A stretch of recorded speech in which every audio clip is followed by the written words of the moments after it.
2 minutes na eh. Oo, sana wala maingay. Okay, wala na maingay. Gusto na. Gusto. Go, iso. 2 minutes. So, pagka magsisigawan, pagka tumaas ako ng kamay, ipitin yung tama na nun eh.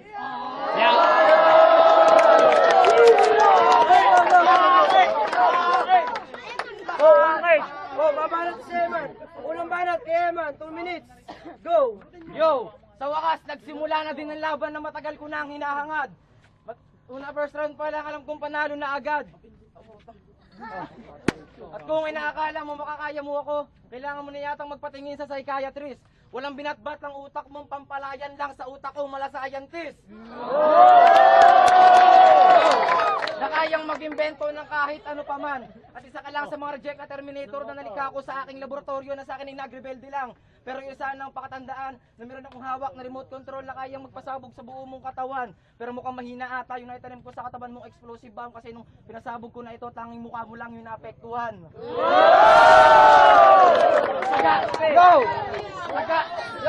Sagana ka lang naman sa yabang. Oh, Muna. okay, tuloy. Halatang kinakabahan po si Delo dahil ang bilis ng tibok ng ilong niya. Yo, bago muna ang lahat, meron muna akong konting trivia. Sa ilong po ni Delo na-discover yung Golden Buddha. At diba dati dyan nagtago yung mga sundalong Hapon nung unang panahon. Tara mga guys, pasukin natin yung loob, baka merong gintong nakabaon. Yo, kasi sobrang pangit mo, mukha kang 10 beses sinumpa. Alam mo bang mas gwapo pa sa'yo yung bayag ko kung yung bayag ko naging mukha?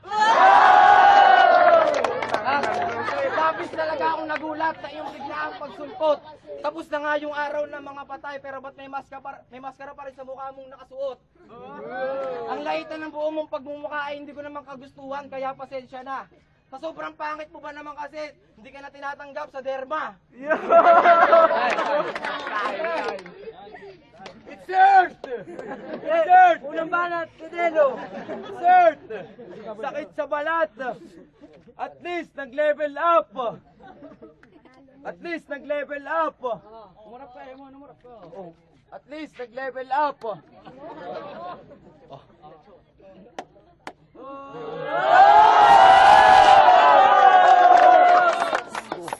Balita ko, sabi sa akin ni Jespong, niligawan mo daw yung kapatid ni Mark at saka ni Patrick ah. Sobrang chip mo talaga, bata ka. Sa dinami-dami ng liligawan, si Kathleen pa. Si Sirek na nga lang yung natipuan, binasted ka. Sobrang manyakis mo talaga, bata ka. Aso na nga yung tinitira ni Iling, sa halip na sawayin, pinanuod pa. Kaya mo lang naman di pinit si Lolo kasi alang naming inutugan ka. Kaya Mr. and Mrs. Bal and Layla, si Eman, huwag niyo sanang hayaan lumaking irresponsable. More thanks at naging lalaki yan, lalo na kung naging babae. Your last name is nakakautog talaga. I'm really agree. Ang sarap mong ubuin. Eman na panty.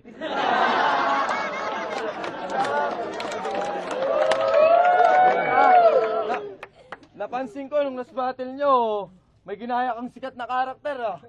Yung bawat bitaw ng linya, bawat take ng flow, talagang gayang-gaya.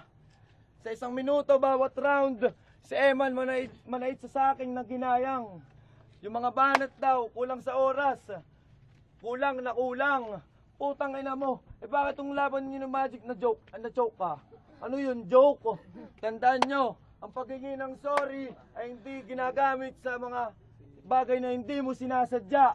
Humingi ka nga ng dispensa pero paulit-ulit mo at araw-araw mo namang ginagawa. Ops, time. Kaya magic! Time na. Yo. Pangalawang banat kay Eman. Yo, tinira niya yung lolo ko siling. Mas gwapo ba naman sa'yo yun kasi mukha namang aso ka. Buti hindi ka nakantot ng lolo kong siling nung nasa laya pa siya. Real talk. Hindi po talaga nag-break si Delo at ng ex niya si Mitch. Dahil nasulot po talaga siya. Ang masakit pa po sa pangyayaring yun na nakasulot sa kanya, tomboy pa. ang puta. Pero sa bagay, hindi na rin naman nakakapagtaka kung ipinagpalit ka niya. Sabi kasi sa akin noon ni Mitch, tuwing naghahalikan daw kayo para siyang humahalik sa sarili niyang paa. Napuro kayo pa! Yo, at hindi po maliligaw si Delo kahit saan pa siya magpunta. Kasi yung mapa po ng globo ng Pilipinas na ilipat na sa katawan niya. San ba dyan yung Teresa? San ba dyan yung Teresa? Malamang ito na yung bundok na pinagkukubaan ng marmol dun sa Pag-asa. Talaga palang si Rana. Yo, at sa lahat nga naman ng Tres Judas, ikaw ang bukod tanging kakaiba. Saan nga naman kayo makakakita na yung ilong nakanganga?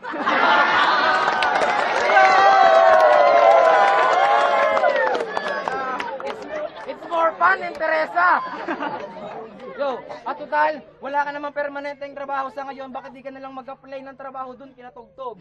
Dadapa ka lang ng konti dun, tapos yung ilong mo na ang gagamitin kaskasa ng nyog.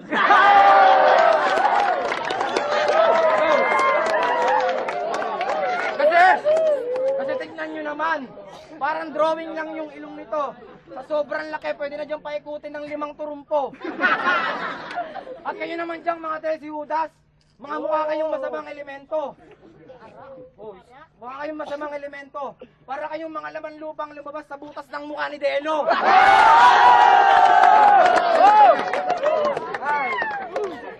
Tog-tog! Senyor! Tog-tog! Nyog! Wag mong isipin na sa akin yun ay sa pool. Ingit ka lang sa tagyawat kaya I know you insecure. Maski di hamak naman mas gwapo ako kaysa kay Jakul. Pinsan ko to! Oh, magpinsan daw sila. Oo talaga, proud pa kami kaysa ikaw. Ay, sorry. Oh. Hindi, post mo muna. Sige. Banat. Bale. Kasi real talk ko. Kahit saan larangan, malabo ka sa aking umubra. Iniline up ka lang sa Sound 3B, akala mo unique ka na.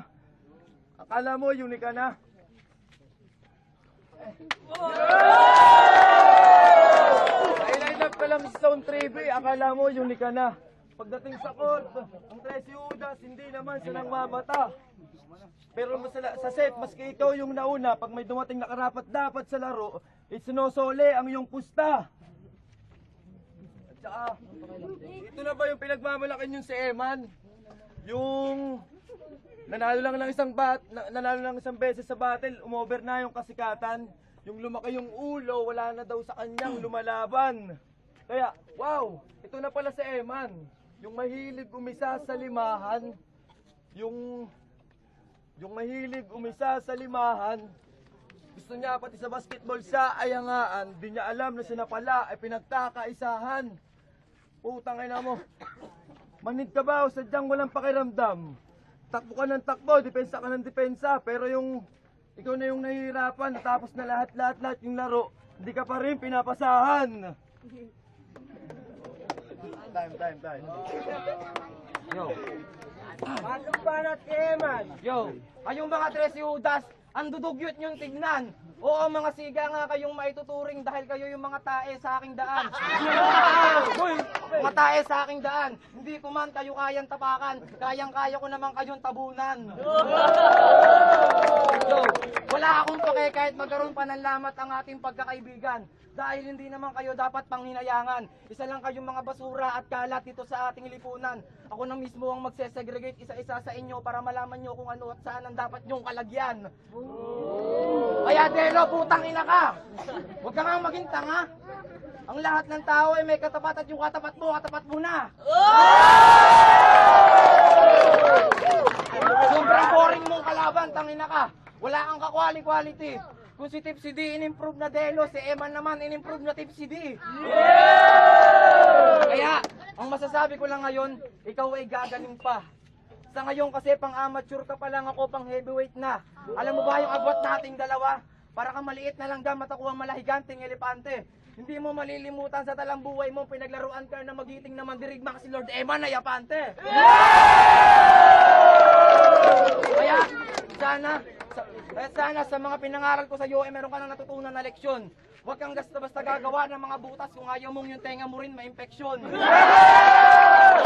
Ano, nagets nyo ba? Sobrang pogi niya talagang umintindi. Hindi dapat full house ang tinawag nyo sa compound nyo, dapat Jurassic Family. Time! Banat, Modelo. Banat na mo. Time na.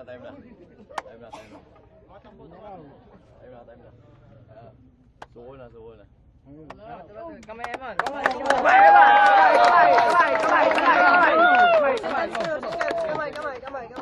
Let's game.